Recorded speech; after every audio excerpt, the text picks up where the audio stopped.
Bueno, ustedes me dirán que quieren saber, de qué tienen curiosidad de esa época. Bueno, me gustaría saber cómo se vivió la guerra. Bueno, Jesús María era una ciudad muy pequeña, para que ustedes se hagan una idea. Solo el centro del pueblo tenía asfalto, las calles eran en su mayoría de tierra, era una ciudad que estaba ya inmersa en este crecimiento que hoy tiene, pero no nos olvidemos que estábamos en un gobierno de facto, por lo tanto había un intendente que no había sido votado por la gente, había sido elegido por las Fuerzas Armadas y por los gobernadores que había en ese momento, que también eran militares, y había una gran injerencia, por supuesto, de Gendarmería Nacional, que siempre estuvo presente en esa etapa, un poco controlando y llevando adelante el gobierno municipal desde atrás. En el año 82 el intendente era el escribano Cipriano Soldano, que era un vecino de acá, y bueno, la guerra nos sorprendió a todos, en el sentido que no sabíamos de este movimiento que se estaba preparando, no sabíamos tampoco de que era una aventura en realidad. Hay que ver los diarios de la época y ustedes verán que en los títulos que hay aparece una Argentina ganadora que en realidad en el conflicto bélico no ocurría. Y bueno, volviendo al tema de Jesús María no tenía medios, no había radios locales, había solo un periódico que aparecía cada 10 días y que tenía estrictamente noticias locales. Entonces, la guerra se vivió y todo lo que se supo fue básicamente a través del canal de televisión y sobre todo el canal de televisión oficial, la Argentina Televisora Color, ATC, que es lo que hoy se llama la TV pública, que había sido creada en el año 78 para el Mundial. O sea, no nos olvidemos que hacía apenas 4 años que había televisión color, entonces había un montón de hogares también que vieron todo lo que ocurría en el teatro bélico en blanco y negro. Entonces, estas son cosas que para ahí nos cuesta entender, pero se escuchaba a través de la radio y se veía a través de la televisión. Todo esto fue una gran operación mediática que después nos enteramos que era mentira, ¿no? Perfecto lo de la guerra. Bueno, no hay que perder de vista que la Argentina estaba en un gobierno militar que tenía un montón de censuras. Entonces había muchísimos pensadores y escritores y músicos que no tenían espacio.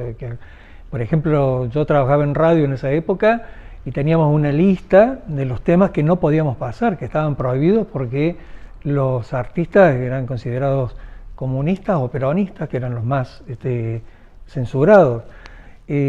La guerra de Malvinas en ese sentido tuvo un aspecto positivo en tanto y en cuanto los militares prohibieron la emisión, por ejemplo, de música en inglés. Entonces no podías pasar ni siquiera los Beatles. Empezamos a ahí escuchar lo que se llamó el rock nacional, que hasta entonces era la música de protesta, así se llamaba.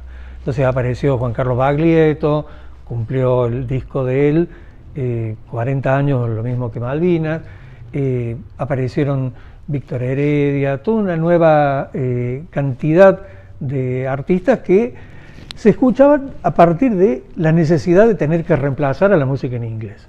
Y lo mismo también pasó con algunos libros que empezaron a conseguirse, porque hasta ese momento el proceso hasta había llegado a quemar libros. Entonces, en este sentido, hubo una suerte de renacimiento y también de levantamiento de la censura.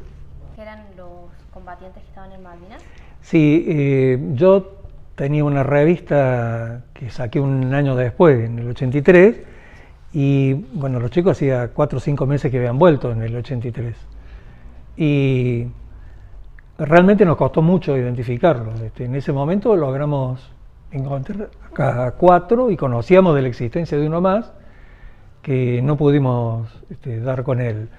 En realidad fue bastante fea la reacción que hubo porque no se podía hablar de esto. Entonces los chicos no fueron reconocidos, les costó reinsertarse laboralmente, algunos eran sostén de familia y se quedaron sin trabajo, entonces sus familias vivieron situaciones realmente muy difíciles.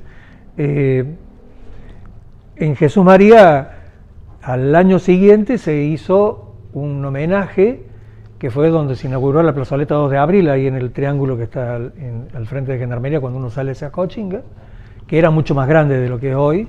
Y bueno, esa fue la primera acción de reconocimiento que hubo a nivel popular de los chicos que estuvieron ahí.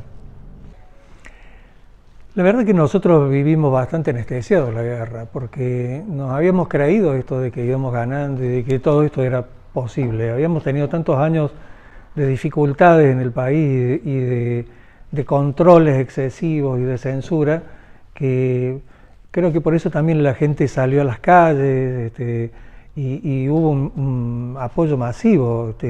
Para que te hagas una idea, Astor Piazzolla regaló uno de sus bandoneones para que se hiciera una subasta pública. Los chicos juntaban chocolates que después supimos que los vendían, se los habían quedado los militares y los vendían en kioscos, pero los chicos de todo el país mandaban chocolate para los combatientes en el sur. Situaciones como esta fueron muy duras también. A mí me tocó coordinar aquí en Jesús María una colecta que se hizo donde la gente donaba cosas que se vendían para lo que se llamaba un fondo patriótico.